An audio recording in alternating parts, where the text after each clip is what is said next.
하나님 말씀을 봉독합니다. 오늘 함께 나누실 하나님의 말씀은 요한복음 2장 1절부터 11절까지 말씀을 봉독합니다. 신약성경 144면 요한복음 2장 1절부터 11절까지 말씀입니다.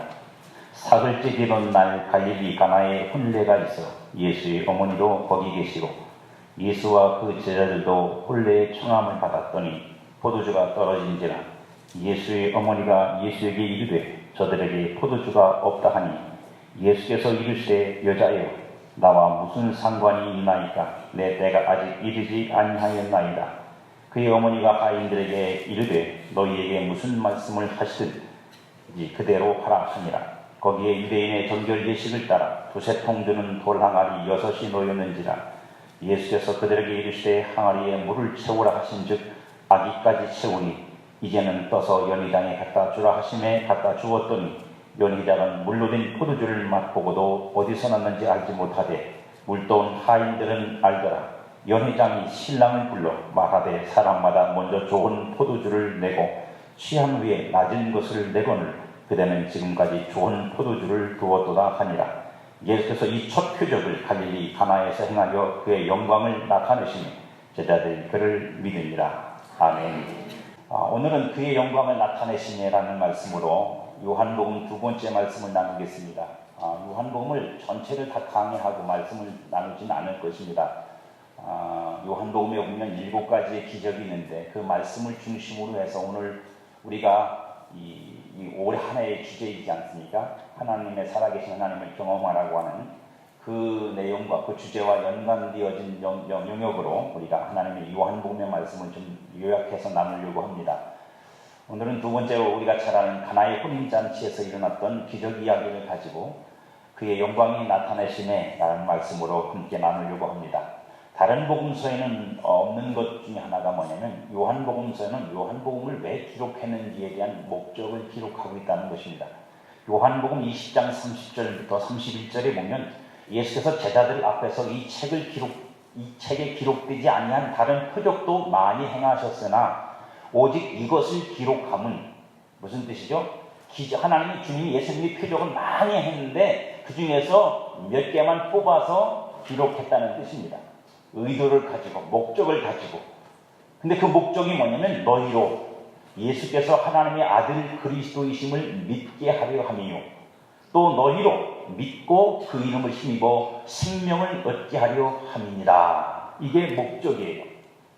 그러니까 최소한 우리가 요한복음을 읽고 요한복음의 말씀을 듣는 데 있어서의 목적은 뭐냐? 그 말씀 잘 듣고 그 말씀 잘 읽고 그 말씀 잘 보아서 예수께서 하나님의 아들 그리스도이심을 믿고 그를 믿어 영생에 이르는 은혜를 받는 데 있어요.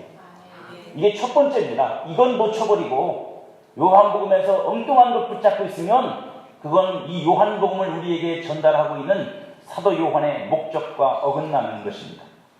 예수님이 보이신 표적을 보고 예수님이 하나님의 아들 그리스도이심을 믿게 하고 또한 믿어 영생을 얻게 하려는 것이 목적이라고 밝히는 것에서 우리의 목적도 분명하고 확실하게 해야 되는 것입니다. 우리도 요한복음을 통해 예수님이 하나님의 아들 그리스도이심을 믿는 신앙을 얻어야 하고 그 이름을 힘입어 생명을 얻어야 합니다. 우리가 이 요한복음에서 경험할 살아계신 하나님은 바로 그 하나님, 아들을 보내셔서 믿게 하시고 그리고 그 아들을 통해서 영생을 얻도록 하시는 하나님을 경험해야 하는 것입니다. 오늘 본문의 결론에서 이 뜻이 나타나요. 이 요한복음을 기록한 뜻이 본문에서도 그래서 그렇게 되는 거예요. 그게 뭐냐면 11절 마지막 절에 예수께서 이 첫 표적을 갈릴리 가나에서 행하여 그의 영광을 나타내심에 제자들이 그를 믿으니라. 왜냐하면 제일 중요한 게 이거거든요. 믿으니라. 믿었더라. 믿게 되었다. 이게 제일 중요한 겁니다. 하나님이 우리의 눈을 열어 우리도 눈이 열려야죠. 표적을 보게 하시고 그 표적을 통해서 예수님을 믿어 영생에 이르도록 영생을 얻게 하시기를 주님의 이름으로 축복합니다. 요한이 11절에서 내린 결론을 좀 더 정리해보면 제자들이 예수님을 믿게 된 근거가 표적을 행하여 그의 영광을 나타내셨음에 믿었다는 거예요. 이미 제자가 됐어요. 예수님이 제자로 불렀고 지금 같이 다니고 있는 중입니다. 그런데 그 표적을 보고 제자들이 예수님을 믿었답니다. 일단 그렇게 적고 제가 결론에 가서 다시 말씀드리겠습니다. 제자들은 예수님이 행하신 표적만 본 것이 아니라 그래서 표적을 통해 나타내신 영광, 예수님이 표적을 통해서 그죠? 영광을 나타내, 즉 영광에는 뭐죠? 그가 누구신지를 알도록 하는 그것을 보여주셨다고. 그러므로서 비로소 제자들이 예수님을 믿을 수 있게 된 것입니다. 표적은 내용상으로는 기적 혹은 이적입니다. 보여지는 내용상은 병자가 낫든지 5천 명이 먹든지 혹은 죽어가던 사람이 살든지, 나사로 같은 경우는 죽었다 살아났잖아요. 이게 다 표적인데 이런 표적들은 보기에는 현상적으로는 이적과 기적입니다. 하지만 의미상으로는 이적과 기적이 아니라 표적의 의미상으로는 표지판, 표적이라는 말이 가지는 원 단어의 의미가 표지판이라는 의미가 있어요. 다시 말하면 무언가를 가르친다는 뜻입니다. 그러니까 보여지는 현상으로는 이적, 기적이 났다. 기적이다. 죽은 사람이 살았어. 병든 사람이 나았어. 라고 하는 이 기적적인 일이지만 그 기적적인 일이 우리를 이끌어가고 있는 방향, 우리를 그게 어디로 가게 만드느냐면 바로 예수 그리스도, 그가 하나님의 아들 그리스도라는 사실을 믿도록 하는 데 있는 것입니다. 이걸 놓치면 표지판 안 보고 길 가는 거하고 똑같아지는 거예요. 이걸 놓치고 요한복음에서 우리가 수없이 많은 자기 나름대로 진리라고 하는 것들을 깨닫고 발견해서 그걸 교묘하게 꿰매있고 이게 꼬여가지고 요한복음은 이렇다라고 말해도 그건 최소한 사도 요한이 성령의 감동을 받아서 요한복음을 쓴 목적과는 다른 것이에요. 그러니 가나 혼인잔치의 기적도 표적으로 표현하는 이유는 그 기적 속에 감추어진 영광을 보고 예수님을 믿어 생명에 이르도록 하려고 이 가나의 혼인잔치가 기록되어져 있다는 사실을 우리는 먼저 이해해야 합니다. 그래서 우리는 가나 혼인잔치에서 예수님이 나타내 보이신 그의 영광이 무엇인지 확인해 보아야 하죠. 왜냐하면 제자들이 그걸 보고 믿었으니까. 기적이 믿음을 얻게 하는 것이 아니라 영광이 믿음을 얻게 합니다. 기적 자체가 믿음을 얻게 하는 게 아니라 그 기적을 일으키신 분이 누구신지를 알아야 믿음이 생기는 거라고. 예수님을 초청한 혼인잔치집에 마리아 어머니도 갔고 예수님과 제자들도 갔습니다. 근데 중요한 건 포도주가 떨어졌어요. 우리나라 정도면 막걸리가 떨어졌든지 소주가 떨어진 거겠지만 이스라엘 사람들은 포도주를 음료처럼 마시니까 떨어졌어요. 포도주가 잔치에서 가장 중요한 역할을 하는 건데 그게 떨어졌으니 얼마나 난감하겠습니까? 그럼 포도주가 떨어졌으면 누구 책임이에요? 주인 책임이지. 근데 또 이스라엘은 여러분 이게 잔치의 그 분위기가 우리가 달라서 연회장이 있어요. 연회장이라는 뭐냐면 그 연회 전체를 말할 때도 연회장이라고 하잖아요. 하지만 그 연회를 이끌어가는 주도적인 인물이 있다는 뜻이기도 해요. 그 사람 책임이든지 아니면 주인 책임이겠지. 근데 재밌는 건 뭐냐면요. 연회장이 오든지 주인이 와서 예수님을 알아보고 예수님 오셨군요. 예수님을 초청했잖아요. 그러니까 갔으니까 예수님 놀다 보니까 포도주가 떨어졌는데 어떻게 좀 안 되겠습니까? 라고 부탁을 하는 게 아니고 어머니가 얘기를 하고 있어요. 어머니 마리아가 예수님에게 말합니다. 포도주가 떨어졌단다. 성경이니까 거룩하게 말하지만 우리 식으로 말하는 거 그거거든요. 얘야 포도 떨어질 때 예수님 대답은 더 재밌어요. 무슨 상관이 있는데요? 나 아직 내 때가 이르지 않았습니다. 이게 무슨 그 도 닦는 사람들 대화하듯이 이게 어떻게 그 뿌리 주변에 참 대화라는 게 그런 거잖아요. 뭔가 이렇게 분위기가 맞춰져야 이해가 치는 건데 마리아는 왜 예수님에게 그 얘기를 했는지 또 예수님은 또 왜 그렇게 알아듣지도 못할 말씀을 하시는지 참 이해가 가지 않습니다. 더 의심스러운 건 뭐냐면 대화가 그 정도 되면 우리 인식으로 그 정도 되면 이건 무슨 얘기예요? 마리아가 어떻게 끝나야 돼요? 에이, 괜히 얘기했네. 그래, 끝내야 됩니다. 안 그렇습니까? 아니, 야, 포도주가 떨어질 때 그 말은 무슨 뜻이에요? 야, 어떻게 좀 안 되겠냐? 이렇게 물어본 건데, 예수님이 무슨 상관이 있어요? 나는 아직 준비 안 됐어요. 이러고 끝냈으니까, 그럼 끝나야 되는 거잖아요. 근데 예수님이, 마리아는 또 아주 대차게 나가요. 하인들을 불러가지고, 야, 저분이 시키는 대로 해? 그럼 갔더니 또 예수님은 또 하인들한테 그럽니다. 물을 갖다가 하면서 뭐라? 아직도 뭐 하는 건지 도대체. 목사인 저도 보면 이게 도대체 이게 뭐 우화 같기도 하고 동화 같이 말도 안 되게 이야기가 전개되어 갑니다. 그리고 결국은 그 물을 떠다가 연회장에게 갖다 주었더니 연회장이 그것을 먹고 기겁을 하고 놀랐죠. 또 그것을 사람들에게 나누었더니 사람들도 마찬가지입니다. 그들도 먹고 놀랍니다. 왜냐하면 너무 맛있는 포도주가 됐어요. 어쨌든 맛있는 포도주를 드시고 싶으면 예수님한테 가서 한번 달라고 해보십시오. 여러분, 우리가 이 말씀이 우리가 이런 질문을 갖게 만들어요.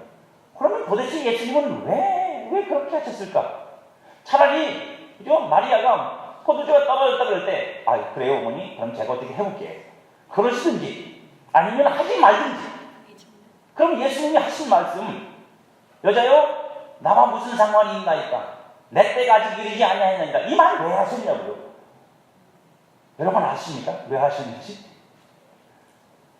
이 말을 하고 하나 안 하고 하나 결국 포도주를 만들어낸 건 결과는 똑같잖아요. 근데 거기에 우리가 이 말씀을 깊이 생각해야 될 이유가 들어있어요. 그러니까 그 말씀을 하신 거잖아요. 우리에게 뭔가를 보고 듣고 깨달으라고 말씀하신 겁니다. 예수님께서 여자여 나와 무슨 상관이 있나이까? 내 때가 아직 이르지 아니하였나이다 한 이 말씀에 이 가나의 첫 번째 표적에서 보여준 영광의 의미가 담겨져 있는 것이고요. 제자들은 그것을 보았기 때문에 예수님이 하나님의 아들 그리스도이심을 믿었던 것입니다.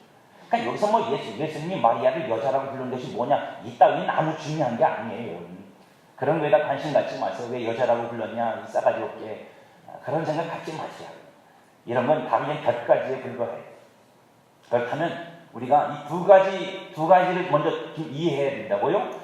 여자여 나와 무슨 상관이 있나이까? 그 다음에 내 때가 이르지 아니하였습니다 라고 하는 두 가지 이 문장을 이해해야 되는데, 먼저 여자여 나와 무슨 상관이 있습니까? 라고 하는 말의 의미는 뭐냐면 포도주가 떨어진 상황을 지금 말하는 게 아니에요. 무슨 얘기인지 이해가세요? 지금 마리아는 포도주가 떨어졌습니다. 그러니까 예수님 이 포도주를 떨어진 이 잔치집에 어떻게 좀 답을 주세요 라고 물어봤지만, 그러나 예수님이 마리아한테 여자여 나와 무슨 상관이 있습니까? 라고 하는 말을 할 때 이 말은 포도주가 떨어진 이 상황과 나하고 무슨 상관이 있습니까? 라고 하는 설명으로 예수님이 하신 말씀이 아니라고. 예수님은 좀 더 본질적인 얘기를 하고 계세요. 무슨 본질적인 얘기냐면 여자여, 누구를 부르는 거예요? 마리아를 지칭하여 부르는 겁니다. 그러면서 예수님이 하신 진짜 말씀은 뭐 원어까지 들먹일 것도 없이 예수님 말씀하시면 당신하고 나하고 무슨 상관이 있습니까? 라고 하는 말이에요. 당신하고 나하고 무슨 상관이 있어서 당신이 나한테 이 기적을 베풀라고, 이 기적을 지금 행하라고 내게 이 말을 하는 겁니까? 왜냐하면 포도주가 떨어지는데 예수님한테 와서 마리아가 그 말을 했다는 말은 무슨 뜻이에요? 당신이 기적을 행하여 이것을 해결해주고 그 해결하는 걸 통해서 네가 누군지 좀 보여줘라, 이런 뜻이 아니에요. 그러니까 예수님께서 마리아한테 하는 말이에요. 당신하고 나하고 무슨 상관이 있어서 당신이 내게 그걸 말하느냐고. 이 말뜻은 무슨 뜻이냐면 이런 뜻입니다. 나는 오직 하나님하고만 상관된 사람입니다. 나를 통해 내게서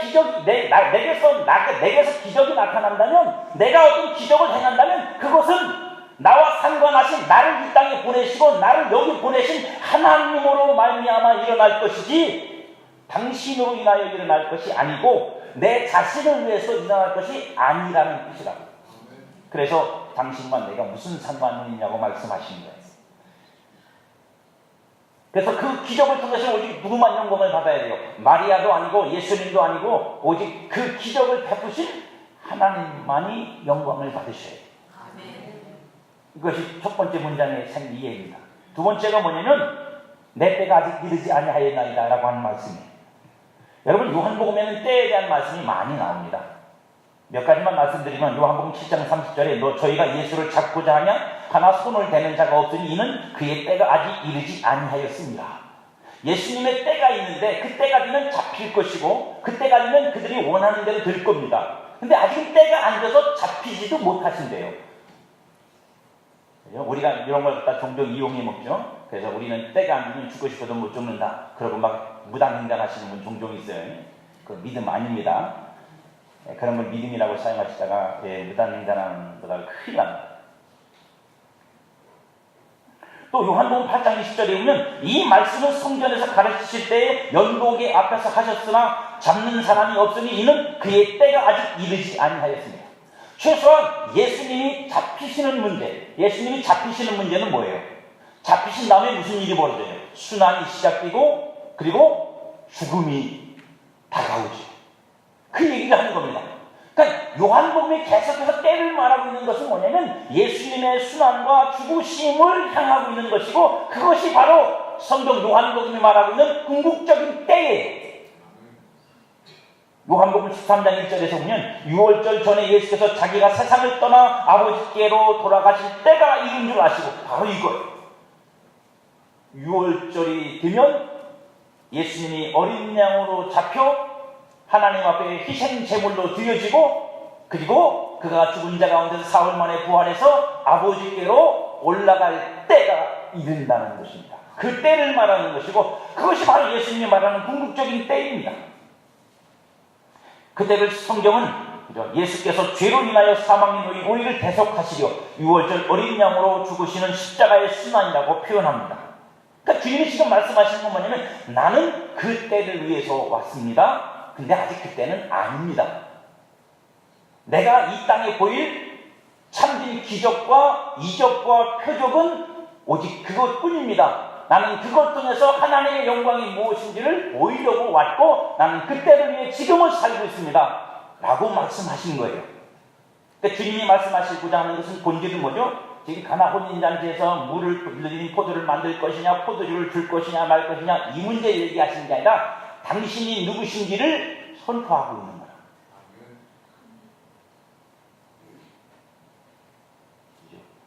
이걸 봐야 되는 거예요. 이걸 깨달아야 되는 거예요. 그래야 예수님을 믿는 거예요. 그러면 예수님에게 이런 이유가 있어서 그러면 나와 무슨 상관이 있습니까? 때가 이르지 않았습니까? 그러면 그러고 나서 아무것도 하지 말으셨어요. 나는 그때까지 가만히 있다가 그죠? 그때가 되면 잡혀서 죽을 것이요. 이러고 그냥 뭐 기적을 베풀지 마시더니 거기 나가버리시더니 그랬으면 되는데 결국은 기적을 행하십니다.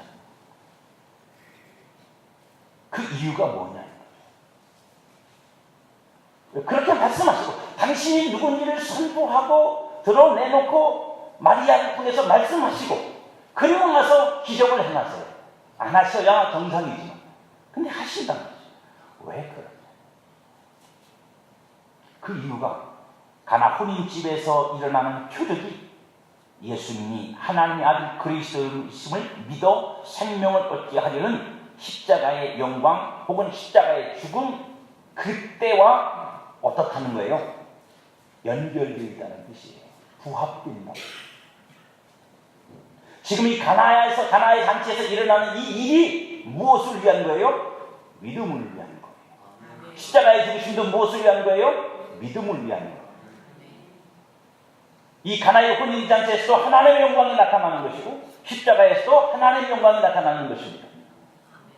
그러니까 우리가 이 안에 우리에게 표현되고 있는 가나의 혼인잔치나 십자가의 죽으심이나 결국 궁극적인 것은 십자가의 죽으심이지만 지금 이 가나의 혼인잔치로부터 그곳으로 주님이 뭐 하시는 거죠? 우리를 믿음에 이르도록 그 믿음으로 말미암아 영생에 이르도록 우리를 인도하시고 있다는 사실을 우리에게 밝혀주고 있는 것입니다. 그래서 아주 의미심장한 말을 쓰는 거예요. 뭐라고요? 첫 번째 표적이에요.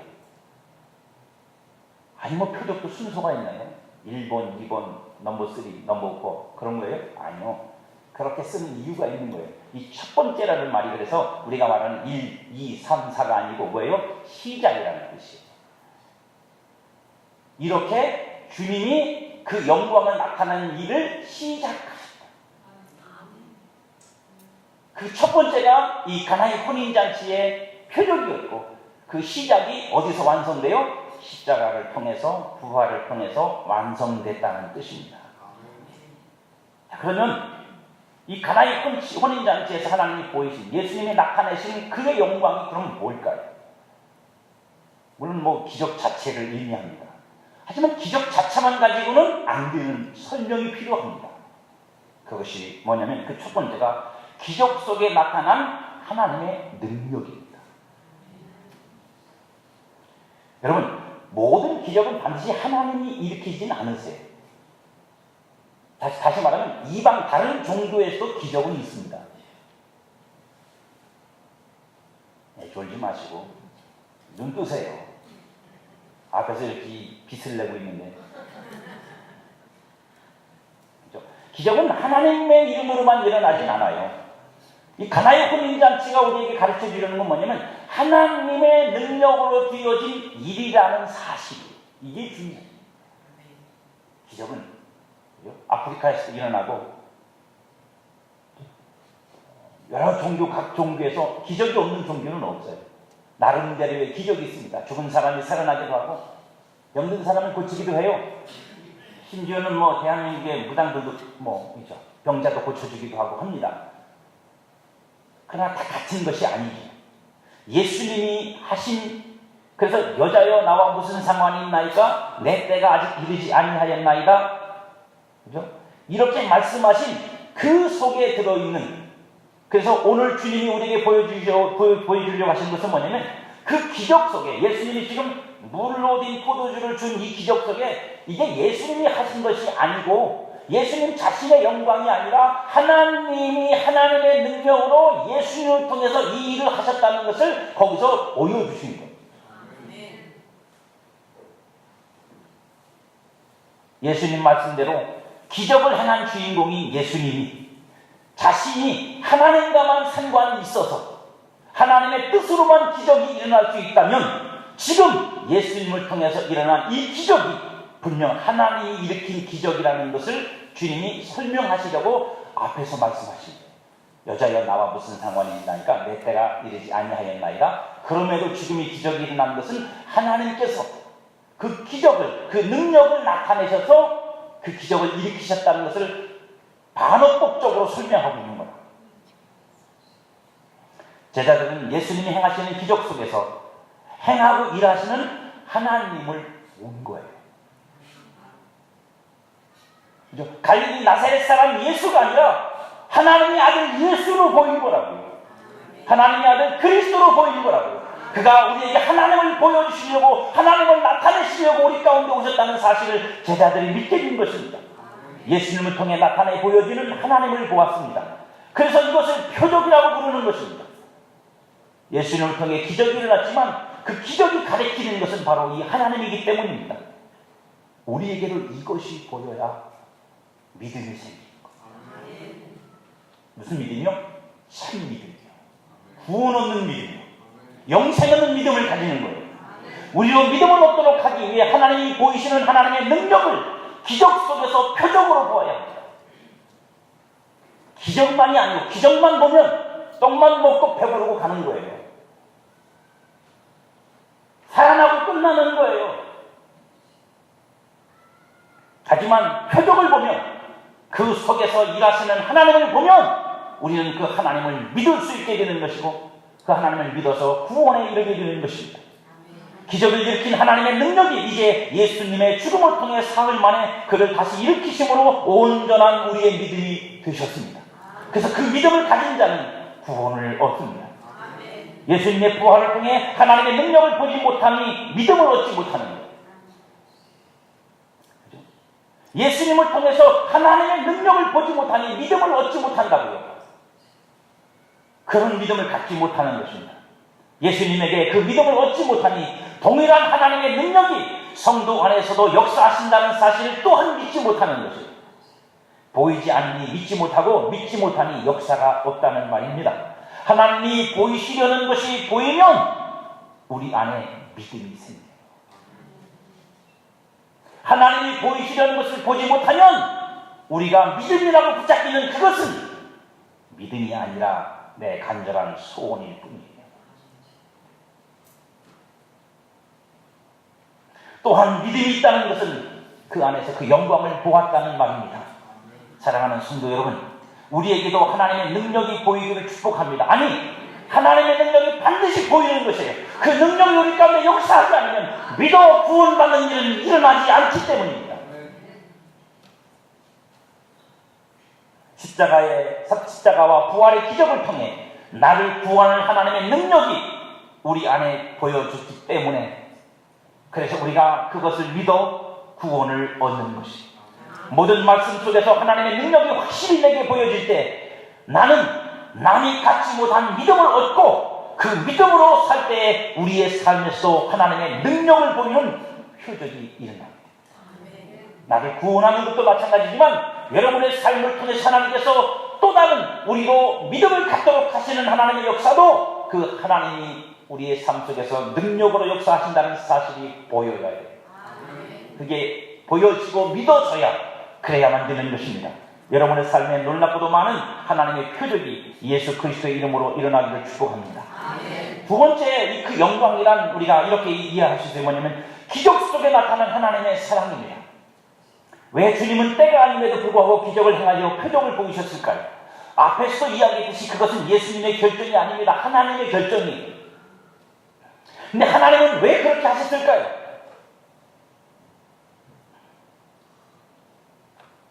하나님이 왜 그렇게 하셨을까요? 여러분들한테 질문 하나.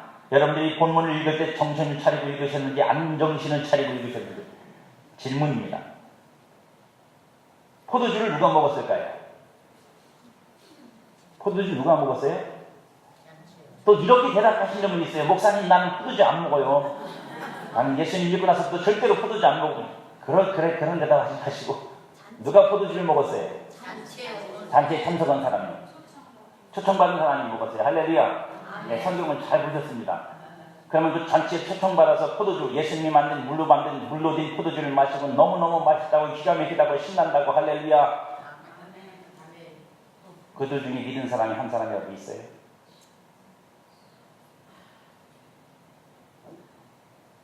요한복음 2장에 그게 써 있어요?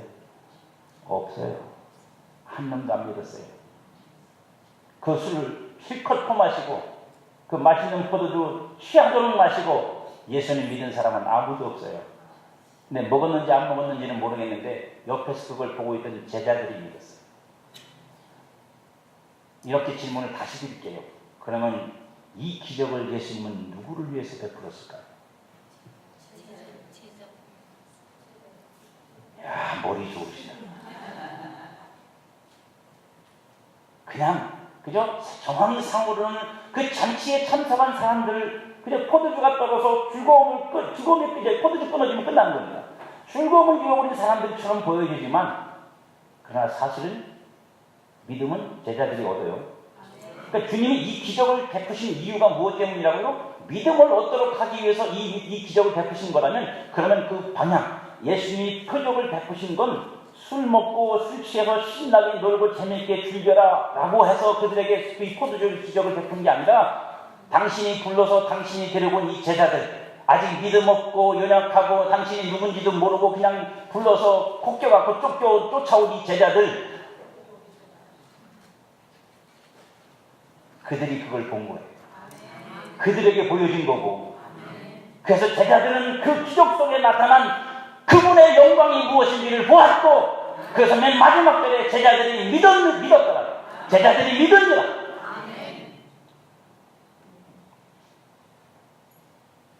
여러분들이 여기 앉아있는 것도요, 여러분 실력이 아니라는 사실을 잊지 마세요. 여러분들이 믿음을 갖도록 하시기 위해서 예수님이 십자가의 능력, 십자가 속에 나타난 하나님의 사랑과 능력만 우리에게 나타내신 게 아니라 여러분을 여기까지 인도하기 위해서 하나님은 수없이 많은 표적을 여러분의 삶의 주변에서 여러분에게 보이고 여러분을 그 길로 인도하셔서 마침내 여러분을 여기까지 데려오신 거고, 그리고 십자가 앞으로 인도하신 거예요. 옆에 사람 보세요. 나 전도하느냐고 고생 많이 했다. 때로는 그저 나를 전도하는 사람을 통해서 하나님이 누구신지를 볼 수 있는, 그저 눈을 비비고 볼 수 있도록 표적을 보여주시고, 사랑의 표적, 능력의 표적을 보여주시고, 그래서 여기까지 온 거라고요. 우리 실력이 아니에요. 우리 능력이 아니라. 주님은 오늘도 주님이 믿음을 갖기 원하는 그들을 위해 표적을 해야지. 그러니까 표적 속에 참여되어서 먹었고 마셨고 그랬느냐가 중요한 게 아니에요. 그걸 먹고 믿음을 얻었느냐가 중요해요. 성경은 계속 봐도 먹은 놈들은 믿음을 안 갖더라. 오병이의 기적을 통해서 떡을 뱉어주게 먹고도 예수님을 믿은 사람은 없었어요.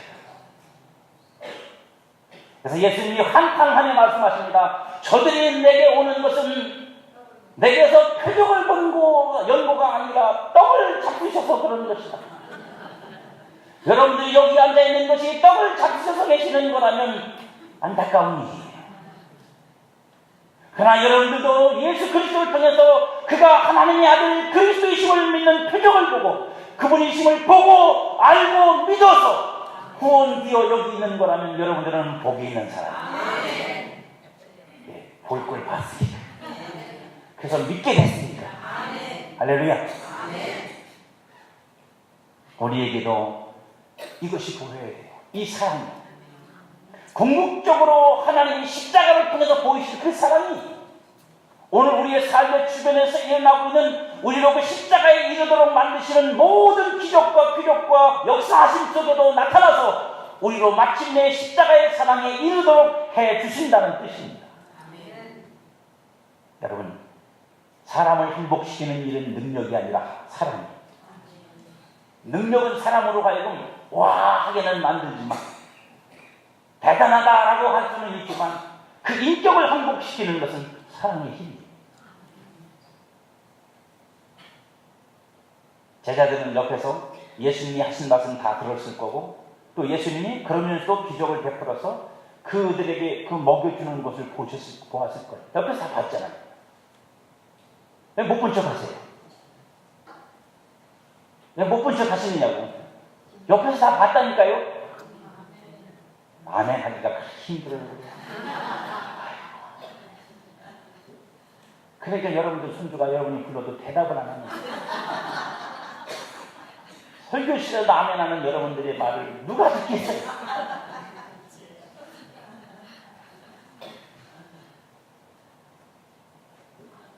제자들이 능력만 본 것이 아니라 그렇게 우리에게 찾아오셔서 우리 가운데에서 그 사랑을 나타내 보여주시는 하나님의 사랑이 무엇인지를 제자들이 보고 알았는 거예요. 그래서 믿은 거예요. 아, 저분이 하나님의 아들 그리스도가 맞구나. 저분이 정말 하나님께로부터 온 분이 맞구나. 우리를 사랑하사 우리와 임마누엘 하시는 그 하나님이 맞구나. 제자들이 비로소 그게 보이는 거죠. 그래서 믿은 거예요. 여전히 우리에게도 이것이 보여야 돼요.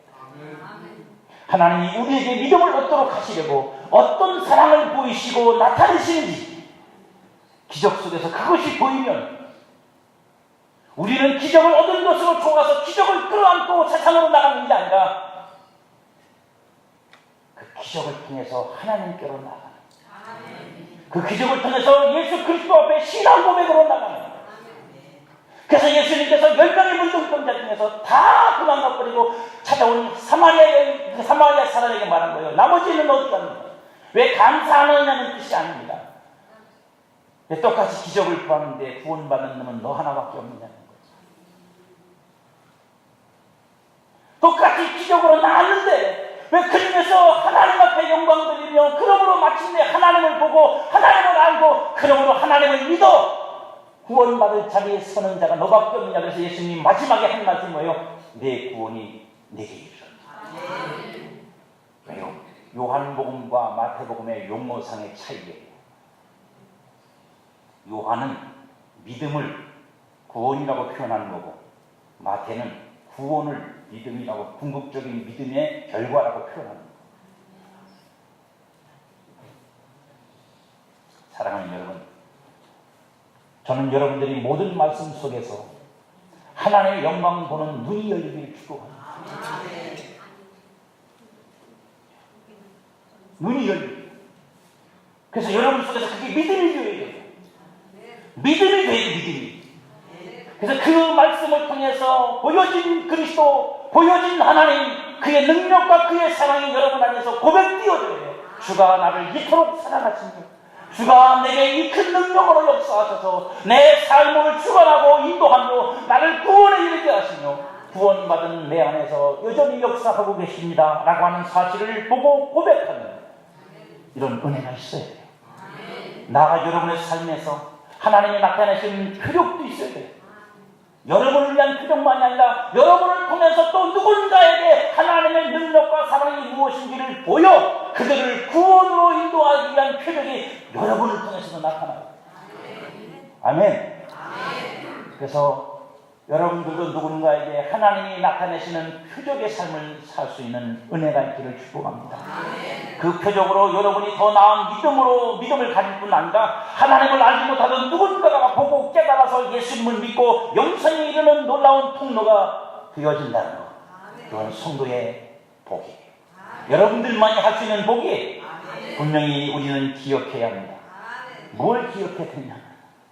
먹은 놈 따로 있고 믿은 놈 따로 있더라. 먹기는 연회장에 그저 장난하나 혼인잔치에 줄기로 온 사람들이 먹었지만 믿은 건 제자들입니다.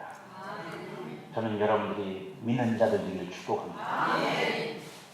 머리가 좋은 사람이 아니라 저 주를 사랑하는 자는 남의 기적을 통해서 내 믿음을 키우는 법이고, 이게 부족한 사람은 제 기적을 만나고 나서 지 믿음을 잃어버리는 인간이에요. 어쨌든 여러분들은 남에게 일어나는 표적과 기적을 보면서 살아계신 하나님에 대한 믿음이 더 커지고 그 믿음이 더 성장할 수 있기를 축복합니다. 기적은 믿음을 위한 표적이어야 합니다. 표적을 통해 하나님의 영광을 보고 또한 하나님의 영광을 위한 표적이 나타나는 여러분의 삶이 되기를 주님의 이름으로 축복합니다.